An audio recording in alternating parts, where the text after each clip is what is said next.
Ça se passe chez toi, un podcast audio réalisé par Barbara Malch.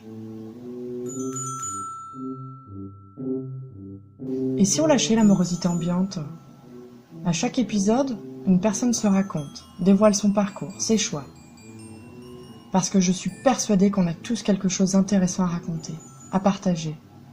Et pas besoin d'aller bien loin, les trésors se cachent dans la banalité, l'ordinaire, juste à côté.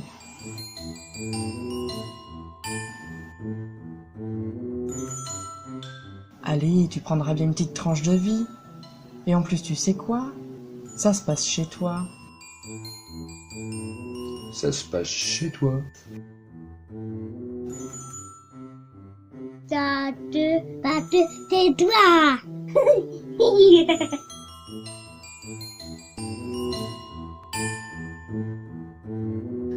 Je suis Corinne et j'ai 54 ans. Je suis agricultrice, maraîchère, bio, à Visconta.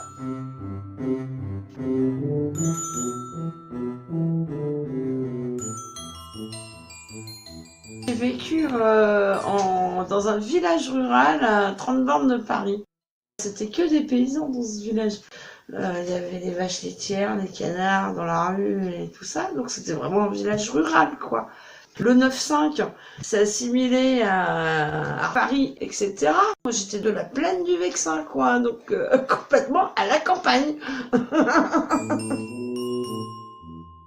Henry, le village où je suis née, c'est un village qui est resté vraiment authentique, village agricole du Vexin.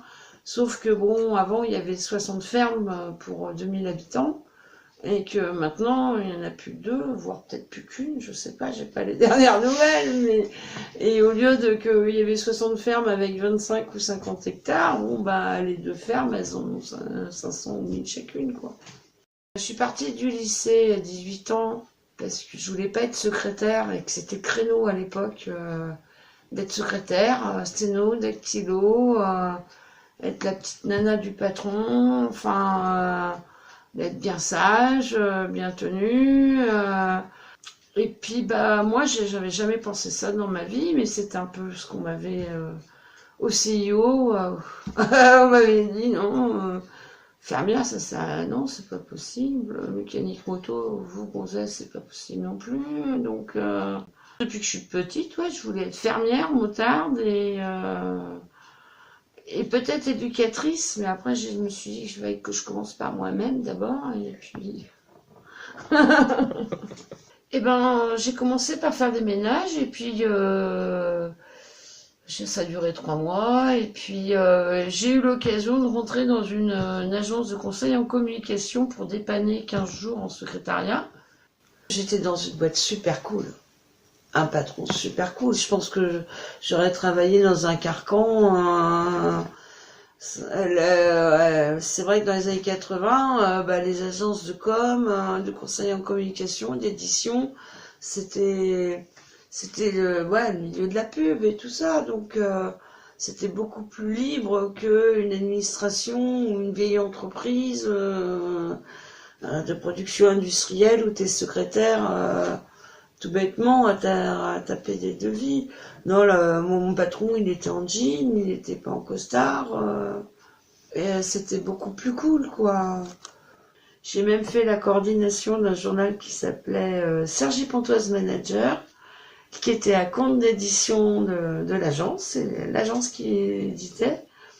Puis je me suis investie là-dedans, donc faire le chemin de fer, placer les pubs, prendre les rendez-vous, parce qu'à l'époque on n'avait pas les téléphones portables ni internet. Du coup je prenais les rendez-vous pour les journalistes chez les grands patrons, pour les interviews, pour les photographes, pour tout ça. En fait j'étais partie du lycée pour pas être secrétaire, et puis je suis rentrée là-dedans comme ça, et puis je suis restée 15 ans. Et puis, quand je me suis séparée du père de mes 2 premiers enfants, je change de mec, je change de maison, je change de métier aussi, quoi. Les troisièmes qui étaient la tour emblématique de Cergy-Pontoise. Puis à 30-35 ans, c'est là où tu décides, ou après c'est presque trop tard, quoi. Donc j'ai demandé un congé formation. La formation BPA, ça m'a apporté de comprendre l'agronomie, déjà, et puis comprendre un peu comment ça se passait, un peu les échanges. Après, il faut les constater soi-même, quoi. Mais oui, comprendre qu'il y avait une vie dans le sol, ouais, ça m'a mis le pied dedans. Après, on n'a jamais vu un tracteur, on a vu 3 grains de blé, il n'y avait rien de terrain, quoi. Et puis après, c'est vrai qu'en retour du lycée agricole, je me sentais déphasée complètement à l'agence, quoi. J'ai fait 3 mois, mais j'étais déphasée. J'étais partie dans mon truc et non, j'ai compris que de toute façon, je ne pouvais plus revenir en arrière. Comme mes parents, ils avaient une ruine à Celles, bon, on s'est dit qu'ils voulaient passer le fin de leur vie là. Je suis dit, ouais, allez en Auvergne, c'est pas cher, on y va. Et puis, ça me plaisait bien ici, puisque j'y venais depuis 20 ans, donc on a été assez bien accueillis par les voisins, les anciens aussi, les retraités plus, qui étaient en spectateur, mais en bon spectateur. Et puis après, les autres agriculteurs, je sais pas trop comment ils nous ont regardés. Ils se sont dit, on récupérera peut-être les terrains à côté, c'est n'importe quoi. Enfin, du maraîchage à Visconta, dans des terrains de merde. Donc voilà, quoi. Mais bon, 20 ans après, on est encore là. En terrain, on avait 1,5 hectare, mais pas tout cultivable, à peu près 8500 mètres carrés. Enfin, juste la demi et semi. Surface minimum d'installation en maraîchage, c'est 9000 mètres carrés, donc on devait avoir ça, quoi. Je vois les jeunes qui s'installent maintenant en maraîchage, ou en petite agriculture ou élevage, ont des contraintes beaucoup plus importantes que nous il y a 20 ans. Même si nous, quand on avait une DJA, bon, nous on l'a pas eu parce que la Chambre d'agriculture a considéré que notre projet ne correspondait pas à leurs critères. Donc c'est une enveloppe qui est donnée aux jeunes agriculteurs à certaines conditions. Donc il y a un suivi comptable, il faut que tu aies quand même un revenu suffisant au bout d'un certain temps, mais qui te permet d'avoir un fonds de roulement, de te lancer. Bon, après on est parti sans aucun crédit. On a vendu une maison qu'on avait là-bas qui nous a permis d'acheter celle-ci, de faire les premiers travaux. Et c'est tout, quoi. On a passé 4 ans le temps d'installer au statut de chômeur. Ce qui, maintenant, pour ma retraite, par exemple, me fait des trimestres en moins cotisés. Mais ça a été quand même 4 ans d'investissement complet au niveau travail, où on faisait plus de 70 heures par semaine. Mais qui sont absolument pas pris en compte dans le fait qu'on ait créé une exploitation et qu'on a bossé malgré tout. Petit à petit, on a changé de marché parce qu'on n'arrivait pas à passer toute notre production. Donc au début, on faisait des petits marchés locaux. Donc après, on faisait l'AMAP, une association de consommateurs qui contacte des producteurs pour avoir accès directement à leur production. Et donc dans le cas de Thiers, ça s'est créé en fin 2007.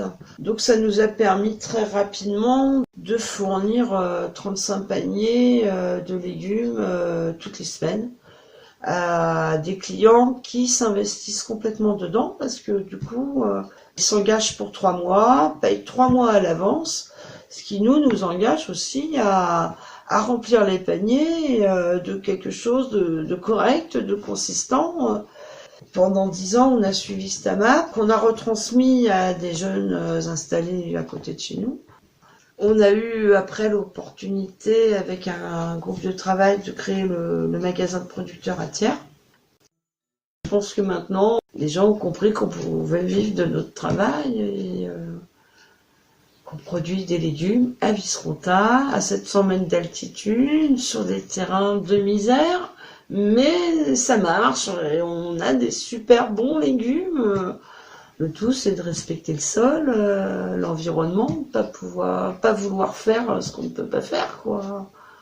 Et puis normalement, si un sol bien traité te rend ce que tu lui donnes. Mes projets, maintenant, c'est plus de l'évolution technique. Donc, essayer toujours de réduire le temps de travail sans impacter la vie du sol. Donc là, c'est là-dessus que je vais travailler. Et puis aussi réduire les pénibilités au travail. Pas là pour faire le bourrin toute sa vie, quoi. Donc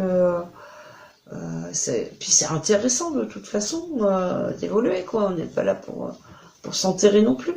Il y a toujours des choses à explorer, que ce soit des nouveaux légumes ou des nouvelles techniques de travail du sol. Ce qui est intéressant, c'est d'évoluer au niveau technique, pratique, comprendre le sol, comprendre tout ce qui se passe autour, les insectes, les machins. C'est là que c'est intéressant, quoi. On a le GRAB quand même. Donc le groupement régional à l'agriculture pour les agriculteurs biologiques, donc de producteurs, où on a des formations, on a un technicien, donc si on a un problème sur une culture, on peut faire venir le technicien, on participe à des visites techniques d'une ferme à l'autre, on fait des voyages maraîchers, des fois en France, mais des fois à l'étranger, on regarde les techniques de chacun. Enfin, c'est aussi de la formation permanente. C'est comme dans n'importe quel boulot, quoi. Tu vas pas rester devant la même machine pendant 30 ans dans ta vie. Donc, c'est de la formation continue. En agriculture, c'est vraiment un truc indispensable. Parce que il y a des techniques, des pratiques. Là, par exemple, les arrosages. L'eau, elle est de plus en plus rare. Les périodes de sécheresse sont de plus en plus longues. Même en Auvergne, on est le château d'eau de la France. On est qu'en début avril. On voit bien que les ruisseaux sont à plat, que les réserves en eau, les nappes phréatiques sont à plat. Bon, que ce soit pour nous, maraîchers sur 1,5 hectare, où effectivement, oui, on plante toute l'année, on a besoin d'arroser toute l'année.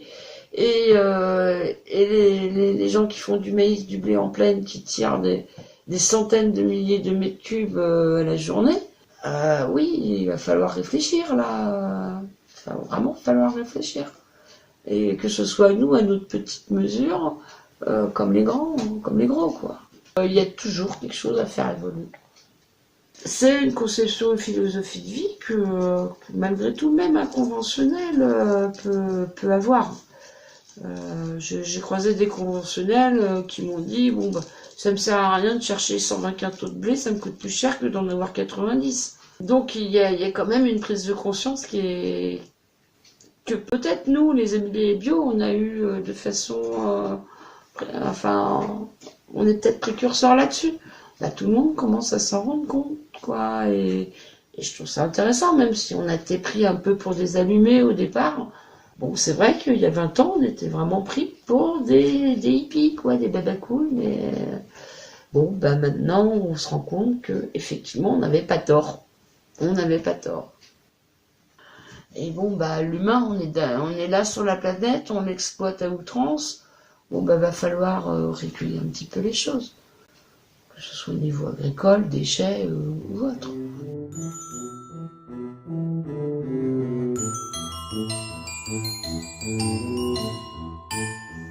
Et si c'était à refaire, tu referais ? Je recommencerais, ouais. Je fais beaucoup d'heures par rapport à un travail salarié, mais je regrette rien du tout. Il n'y a rien à regretter, quoi. Non, moi je suis très bien dans ma vie.